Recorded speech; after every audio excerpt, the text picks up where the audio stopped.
नमस्कार, स्वागत है आपका अनाड़ी टीवी में। मैं हूं आपके साथ पल्लवी परिहार। उत्तराखंड का special debate show prime time Uttarakhand देख रहे हैं आप, और आज चर्चा करेंगे मॉनसून पर सियासत की।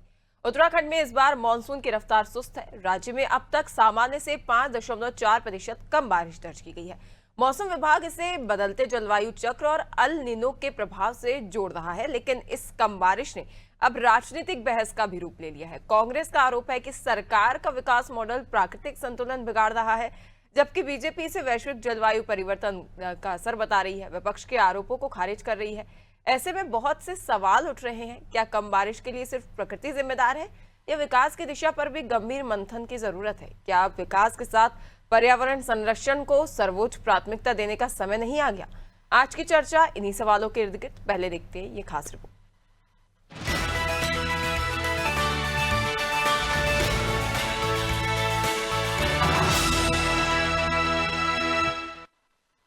उत्तराखंड में इस बार मानसून उम्मीद के मुताबिक नहीं बरसा। 1 जून से 2 अगस्त तक राज्य में सामान्य 624.2 मिलीमीटर बारिश के मुकाबले 590.3 मिलीमीटर वर्षा दर्ज हुई, यानी करीब 5.4% की कमी। देश भर में भी जून और जुलाई के दौरान सामान्य से 13% कम बारिश रिकॉर्ड की गई।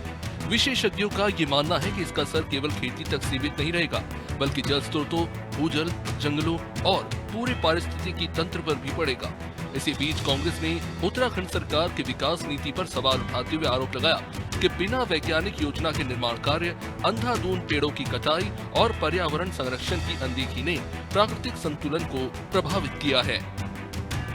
पर्यावरण को आज जो है मानवीय गतिविधियों के कारण भारी क्षति हो रही है, और वैश्विक जो रिपोर्टें हैं उसमें कहा जा रहा है कि एल नीनो का असर पूरी दुनिया में देखा जा रहा है, जिसके कारण जो है जलवायु परिवर्तन भी हो रहे हैं, और कहीं बारिश बहुत ज़्यादा हो रही है, कहीं बिल्कुल ही नहीं हो रही है। तो जो मौसम का एक चक्र है वो बिल्कुल गड़बड़ा गया है, क्योंकि इंसान जिस तरीके से प्रदूषण को बढ़ा रहा है और कार्बन को कम नहीं कर रहा है, उसका ये सीधा सीधा असर है। अगर इंसान अभी भी नहीं चेता और हरे भरे पेड़ों को काटना उसने बंद नहीं किया, पर्यावरण की अगर उसने रक्षा नहीं की, तो भविष्य में अल नीनो ही नहीं कई प्रकार के जो है अल नीनो आएंगे, जो पूरी जो है मानवता के लिए खतरा साबित होंगे। तो बीजेपी ने कांग्रेस के आरोपों को पूरी तरह खारिज किया। पार्टी का ये कहना है कि कम बारिश का सबसे बड़ा कारण वैश्विक जलवायु परिवर्तन और अल नीनो का प्रभाव है। बीजेपी का दावा है कि सरकार विकास और पर्यावरण संरक्षण दोनों के बीच संतुलन बनाकर काम कर रही है। पौधारोपण अभियान, वैज्ञानिक रिपोर्टों के आधार पर विकास योजनाएं और पर्यावरण संरक्षण के प्रयास लगातार जारी है। सरकार का कहना है कि बदलती जलवायु एक वैश्विक चुनौती है और इसे केवल स्थानीय विकास कार्यों से जोड़ना उचित नहीं है। निश्चित रूप से बरसात कम हो रही है, ये एक चिंता का विषय है, लेकिन सरकार इसमें सचेत है, और सरकार अभी ने अपने जो किसान भाई हैं या हमारे जो बागवानी करने वाले हैं उनको कोई परेशानी नहीं होने देगी। पर्यावरण को सुरक्षित करने के लिए, अपने जल स्रोतों को सुरक्षित करने के लिए माननीय पुष्कर सिंह धामी जी के नेतृत्व में हम यहाँ पर पेड़ लगाने का काम करते हैं, और ये लगातार हमारा काम चलता है, ताकि हमारा जो पर्यावरण है वो भी सुरक्षित रहे, जो हमारी बागवानी है, हमारी खेती है, हमारे किसान भाई हैं वो भी कहीं ना कहीं सुरक्षित रहे। कम बारिश केवल मौसम का उतार चढ़ाव नहीं, बल्कि भविष्य की बड़ी चेतावनी भी हो सकती है। इसका असर खेती, पेयजल, पहाड़ों की पारिस्थितिकी और आम जनजीवन पर पड़ना तय माना जा रहा है। मौसम विभाग ने आने वाले दिनों में बारिश बढ़ने की संभावना जताई, लेकिन इस बहस ने एक अहम सवाल खड़ा कर दिया है। क्या विकास और पर्यावरण संरक्षण के बीच संतुलन बनाने का समय अब आ चुका है, या फिर राजनीतिक आरोप प्रत्यारोप इस गंभीर चुनौती पर भी हावी रहेंगे? यही आज की सबसे बड़ी बहस है।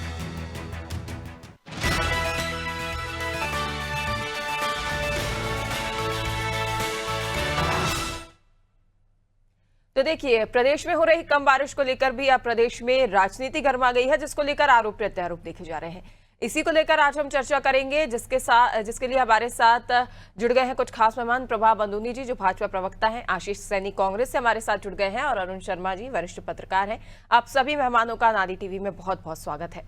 वहीं सबसे पहला मैं सवाल आशीष जी से लेना चाहूंगी, कांग्रेस प्रवक्ता हैं। आशीष जी, लगातार देखा जा रहा है प्रदेश में कम बारिश हो रही है, ना कि सिर्फ उत्तराखंड में, कई अन्य प्रदेश भी हैं, जैसे मध्य प्रदेश की यदि बात कर ली जाए तो अल नीनो सक्रिय होने की वजह से मानसून पर इसका प्रभाव देखा जा रहा है। लेकिन इसको लेकर राज्य सरकार पर, बीजेपी सरकार पर कांग्रेस की ओर से आरोप लगाए जा रहे हैं।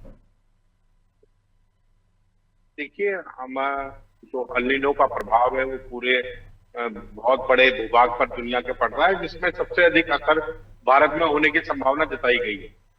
ये एक अलग विषय है जो इसी वर्ष हुआ है, ये अगले साल या पिछले साल, न तो अगले साल आएगा ना पिछले साल था।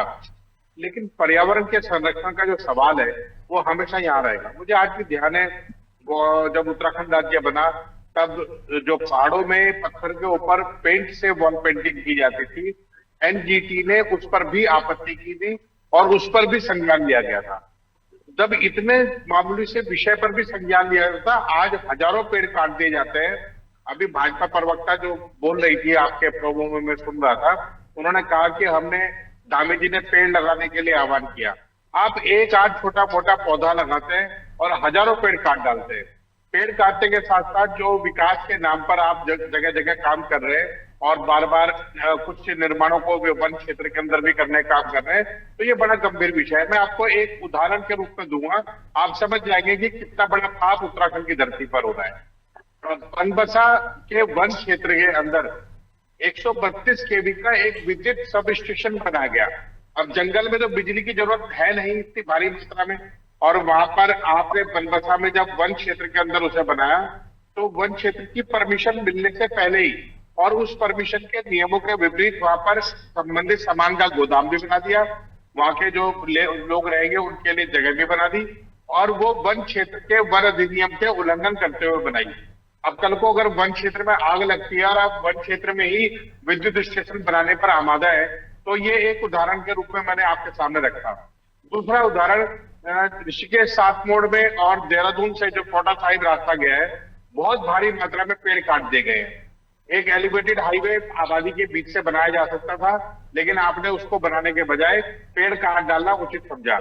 देहरादून के म्युनिसिपल एरिया के अंदर सभी घरों में से लीची का पेड़ या अन्य जो चौड़ी पत्ती वाले पेड़ है उनको लगाया जाना कंपलसरी था, वो कहाँ गया? मसूरी में आपको निर्माण करने की अनुमति नहीं थी, वो अवैध निर्माण आज भी जारी है, वैध निर्माण तो कोई हो नहीं रहा है। सेम यही स्थिति नैनीताल में थी। तीनों इन सब जगहों पर आपने जो गर्मी बढ़ाई है वाहनों के आवागमन से, जो कहीं ना कहीं अवैध निर्माणों से, कंक्रीट के जंगल से, तो उसका जो नुकसान है वो कहीं ना कहीं उत्तराखंड के पर्यावरण को हो रहा है। उत्तराखंड में अचानक से होने वाली तेज बारिश, जिसमें आप देखेंगे कि बादल फटने की घटनाएं सामने आती हैं, और अचानक से जो गर्मी बढ़ने लगी है, पौड़ी जैसे जिलों में गर्मी इतनी बढ़ती है, इतनी मैदान के जिलों में होती है। तो ये अगर गंभीर विषय अगर सरकार के लिए नहीं है तो मुझे नहीं लगता कि सरकार इस और गंभीर है।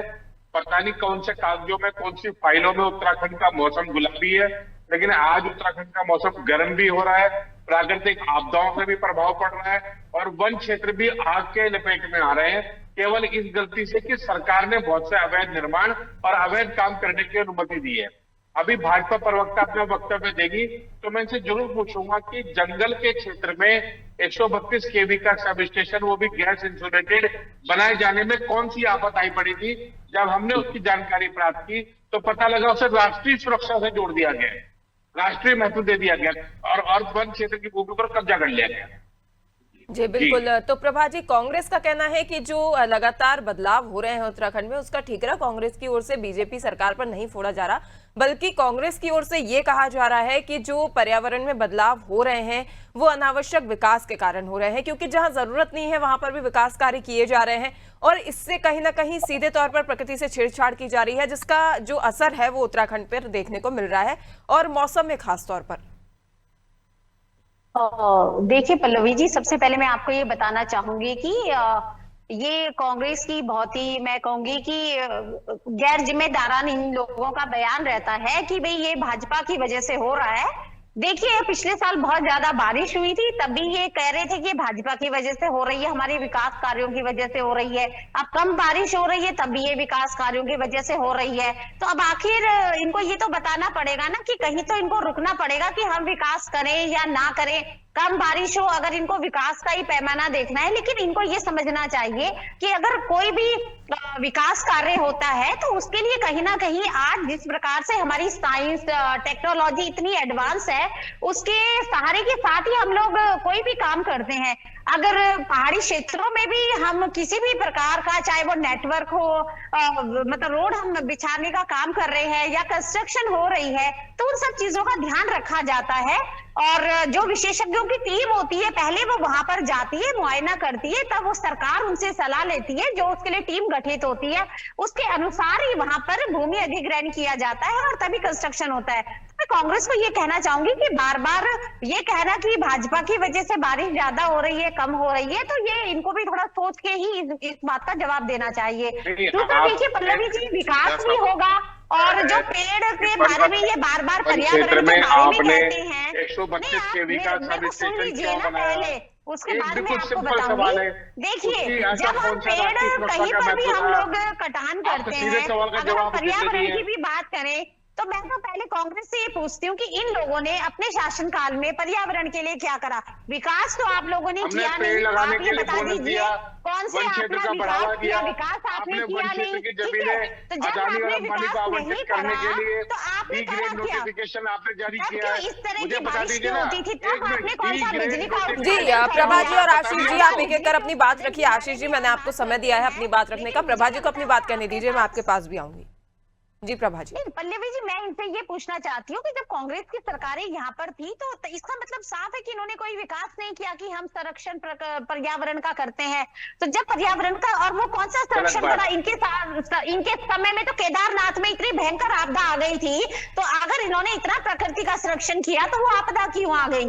तो देखिए, मेरे को लगता है कि जो वैश्विक स्तर पर चुनौतियां हैं वो हर राज्य के सामने है। जी देखिए प्रभा जी और आशीष जी, दोनों के लिए यही बातें हैं कि जो प्राकृतिक आपदाएं आती हैं और मौसम के अनुकूल जो आपदाएं हमें देखने को मिलती हैं, उन पर किसी का बस नहीं है, लेकिन कहीं ना कहीं हम पर्यावरण को अपने सन्मुख रख के, उसको प्राथमिकता में रख के इनको कम कर सकते हैं। प्रभा जी, यदि देखा जाए तो निश्चित तौर पर केंद्र सरकार की ओर से भी एक पेड़ मां के नाम अभियान चलाया जा रहा है, जिसके तहत पूरे प्रदेश भर में वृहद स्तर पर वृक्षारोपण किया जाता है। लेकिन ये बात भी सही है कि रानी पोखरी, ऋषिकेश में मार्ग के चौड़ीकरण के लिए यहाँ पर हजारों पेड़ काटे जाने थे। जब वहां के स्थानीय लोगों ने इसका विरोध किया है और बड़े स्तर पर इसका विरोध प्रदर्शन देखने को मिला, उसके बाद मुख्यमंत्री पुष्कर सिंह धामी ने इसको स्टे के ऑर्डर जो है वो जारी किए हैं। इस बात से भी नकारा नहीं जा सकता। देखिए पल्लवी जी, वहां पर भी जो चीजें हो रही थी वो सारी की सारी चीजें, ऐसा नहीं है कि वो केंद्र सरकार की एक परियोजना थी जिसके तहत वहां पर जो सड़क चौड़ीकरण का काम चल रहा था।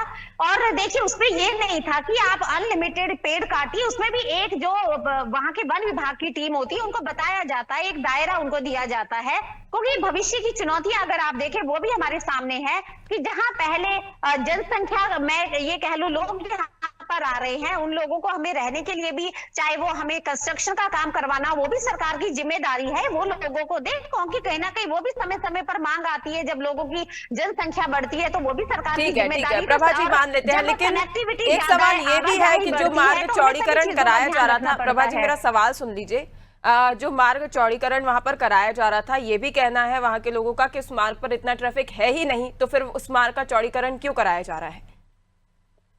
देखिए पल्लवी जी, ये सारी चीजें जब भी सरकार कोई योजना लेकर आती है, वो कोई एक दिन या एक दो साल के लिए नहीं आती, वो भविष्य की भी चुनौतियों को सामने रखकर ये सब काम किए जाते हैं। जब हमारा दिल्ली एक्सप्रेसवे बन रहा था, उस पर भी सवालिया निशान थे कि वो क्यों बन रहा है, इसकी क्या जरूरत है। यूपी में आपने ये देखा, इतने बड़े बड़े रेलवे स्टेशन बने, 2 घंटे में हम अयोध्या पहुंच रहे हैं, तो कांग्रेस और तो वहां पे कह रही है कि हम 2 घंटे पहले पहुंचकर क्या करेंगे, वहां हम बोर हो जाएंगे, तो ये कोई क्वेश्चन नहीं होता है। आने वाले समय की जो चुनौतियां हैं, जनसंख्या विस्फोट हो रहा है, लोग शहरों की तरफ ज्यादा आ रहे हैं, लोगों की नौकरियां लग रही है, तो ये सारी चीजों का जब हम अवलोकन करते हैं तो मुझे लगता है भविष्य रिंग रोड बनाने हैं, फ्लाईओवर बनाने हैं, तो ये सारी चीजों को ध्यान में रखकर सरकार काम करती है। अब हम 2047 विकसित भारत का सपना लेकर आगे चल रहे हैं, तो ये नहीं है कि हम उसको ध्यान में रखते हुए सारी चीजों के साथ राज्य आगे बढ़ रहा है और हम लोग काम कर रहे हैं। तो मुझे लगता है इन सब चीजों को ध्यान में हमें रखना चाहिए, केवल 1-2 साल की योजना ये नहीं होती है। बिल्कुल ठीक है, इस पर हम कांग्रेस से सवाल करेंगे, लेकिन इससे पहले हमारे साथ अरुण जी भी जुड़े हुए हैं जिनसे हम सवाल करेंगे। आप दोनों ने ही अपनी अपनी पार्टी का और प्रदेश के विकास को लेकर अपना पक्ष रखा है, लेकिन अरुण जी से हम जानना चाहेंगे, अरुण जी, जहां पर प्रदेश में हमें कम बारिश देखने को मिल रही है, पर्यावरण में जो अनुकूल वातावरण देखने को मिल रहा है, इसको लेकर कांग्रेस का कहना है लो और दो बीजेपी को वोट। अब इस वजह से ये जो वातावरण है ये देखने को मिल रहा है। बीजेपी का कहना है कि कांग्रेस का हमेशा से ही ये देखने को मिला है, यदि पिछली बार जो ज्यादा बारिश हुई थी उसका ठीकरा भी कांग्रेस से बीजेपी पर फोड़ा था, और अब कम बारिश हुई है तो उसका ठीकरा भी बीजेपी के ऊपर फोड़ दी है। क्या बीजेपी विकास ना करे? पल्लवी, कौन करे? मुझे लगता है पल्लवी कि पता नहीं भाजपा और कांग्रेस दोनों के पास कौन सा बटन है जो किसी साल बारिश ज्यादा करवा देते हैं और किसी साल कम करवा देते हैं। अब मौसम है, मौसम पे आपका अब कोई अख्तियार नहीं होता। देखिए, ये सबको पता है, ग्लोबल वार्मिंग के चलते मौसम का सिस्टम गड़बड़ा रहा है। पिछले 2-3 साल से ज्यादा सर्दी नहीं पड़ी, और वही देख लीजिए कि गर्मी भी ज्यादा नहीं पड़ी, तो उस हिसाब से बरसात भी ज्यादा नहीं। जिस साल सर्दी ज्यादा पड़ती है, गर्मी ज्यादा पड़ती है, उस साल बरसात ज्यादा होगी। और फिर अगर आप टोटल देखें, टोटल अगर 5-6% वर्षा कम हुई है टोटल मिला के, तो वो बहुत बड़ी बात नहीं। दूसरी चीज पल्लवी, आज अब जो ये ग्लोबल वार्मिंग का सिस्टम चल गया है, इसमें अगर आप देखें कि कभी भी, जैसे पहले हम 10-12 साल पहले देखते थे कि हफ्ते तक लगातार बारिश हो रही है, 10 दिनों तक लगातार बारिश हो रही है, 15 दिनों तक बारिश हो रही और सब जगह हो रही है। आज वो बारिश तो हो नहीं रही, आज बारिश आधा घंटे, 1 घंटे, 2 घंटे के लिए हो रही है, बहुत तेज हो रही है, और वो स्कैटर्ड हो रही है। एक साथ पूरी जगह नहीं है कि अगर हम ये देखें कि पूरे गढ़वाल में हो रही है, या पूरे कुमाऊं में हो रही है, या पूरे उत्तराखंड में हो रही है, वो स्थितियां बदल गई है। निश्चित तौर पर उसमें पर्यावरण का बहुत बड़ा योगदान है, क्योंकि पेड़ कटे हैं। मैं बिल्कुल आशीष भाई की बात से सहमत हूं कि देहरादून में हर घर में लीची के पेड़ पाए जाते थे, आज वो पेड़ नजर आ रहे सारे, और जितने पेड़ कटे हैं उस हिसाब से सरकार की पेड़ नहीं लगवा पाई है। हालांकि देखिए, हर बरसात में करोड़ों पेड़ लगाने का दावा किया जाता है, और अगर 2000 से 2025 तक भी हम लगा लें, और वास्तव में जितने पेड़ घोषित किए गए और उतने लगे, ये उत्तराखंड तो जंगल बन चुका होता, यहां कोई जगह नहीं होती रहने की। लेकिन हर बार केवल आंकड़ों की बाजीगरी खेली जाती है, और स्थिति ये होती है कि वो पेड़ कहां चले जाते हैं वो ही नहीं पता लगता। तो ये सारी परिस्थिति है जी। बिल्कुल अरुण जी, कहीं ना कहीं परिस्थितियां बदलती हैं विकास के लिए, जो विपरीत परिस्थितियों का भी सामना करना पड़ता है कहीं ना कहीं, और ये एक मुद्दा भी बन जाता है आगामी समय में। आशीष जी काफी समय से कुछ कहने की कोशिश कर रहे हैं। जी आशीष जी। देखिए, मैंने 2 चीजें मैं आपको बता देना चाहता हूँ। सबसे पहली बात, ये जो पर्यावरण का विषय है, ये भाजपा कांग्रेस के बीच का नहीं है, ये पूरे उत्तराखंड का विषय है। मैं 2-3 बिंदु आपके सामने रखूंगा ताकि आपके दर्शकों को पता लगे कि गड़बड़ी कहाँ हो रही है। सबसे पहली बात, उत्तराखंड राज्य में पिछले 10 वर्षों में जितने भी सरकारी प्रोजेक्ट पास हुए और उसमें पेड़ों को काटने की जरूरत पड़ी, और एनजीटी के आदेश के अनुसार 1 पेड़ के बदले 2 पेड़ राज्य सरकार को लगाने थे। आपको मैं एक महत्वपूर्ण जानकारी दे दूं कि अगर वो पेड़, अगर मैं इनसे पूछूं कहाँ लगाए गए हैं, तो उसका जवाब ये है कि वो हरियाणा में लगाए गए हैं। उत्तराखंड में नहीं लगा है। एनजीटी के जितने प्रोजेक्टों की अप्रूवल है सबकी EIA की कॉपी मेरे पास है। अब दूसरी चीज पर आइए, मैंने दूसरा उल्लेख किया कि जो बिजली के सब स्टेशन है हाइडल के, पिटपुल के, वो फॉरेस्ट की भूमि पर क्यों लगाया गया, जो बनबसा में लगाया। अभी इसका काम शुरू भी नहीं हुआ, लेकिन उसको NOC दे दी गई है। मेरा तीसरा सवाल ये है कि जो सामाजिक प्रभाव जो हाईवे का होता है, हाईवे जब बनाए जाते हैं उसके बहुत सारे जो सोशल इम्पैक्ट के जो रिपोर्ट्स है, अगर आप उनको स्टडी करेंगे तो सबसे अधिक नुकसान पर्यावरण को हुआ है। हम बार बार ये कह रहे हैं कि पर्यावरण को नुकसान ना हो, ऐसे प्रोजेक्ट लाए जाए, ऐसे प्रोजेक्टों पर काम किया जाए। अभी प्रभा बदूरी जी ने कहा कि शहरी क्षेत्रों में दबाव बन रहा है, तो क्या जरूरत है शहरों में दबाव बनाने की? आप जो छोटे शहर है, बहुत कम आबादी का है, उसमें आबादी बढ़ाने का काम कीजिए। आप नोटिफिकेशन तो आप ही कर रहे हैं ना शहरों को बढ़ाने का, और फिर आप कह रहे हैं कि शहरों में भीड़ बढ़ रही है। 1 इंच, अभी मैं एक विभाग बताता हूँ, उसका नाम है जो विकास प्राधिकरण बने हुए हैं, मसूरी देहरादून विकास प्राधिकरण, नैनीताल विकास प्राधिकरण, हरिद्वार विकास प्राधिकरण, उनके जितने नक्शे पास होते हैं उसमें कितनी ओपन एरिया छोड़ा जाता है और मौके पर कितना ओपन एरिया छोटा हुआ है ग्रीनरी के लिए, वो कहाँ गायब हो गए। ग्रीन बेल्ट पूरी गायब हो चुकी है। तो यानी पूरी तरह से सरकारी कोशिश की जा रही है कि पर्यावरण बर्बाद हो और उत्तराखंड की जो भौगोलिक परिस्थिति है वो खराब हो।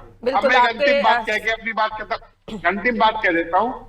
इन्होंने कहा एक पेड़ माँ के नाम लगाया, लेकिन 10 लाख पेड़ अपने उद्योगपति मित्रों के नाम कटवा दिए, तो इसका कहां से संतुलन बना पाएंगे?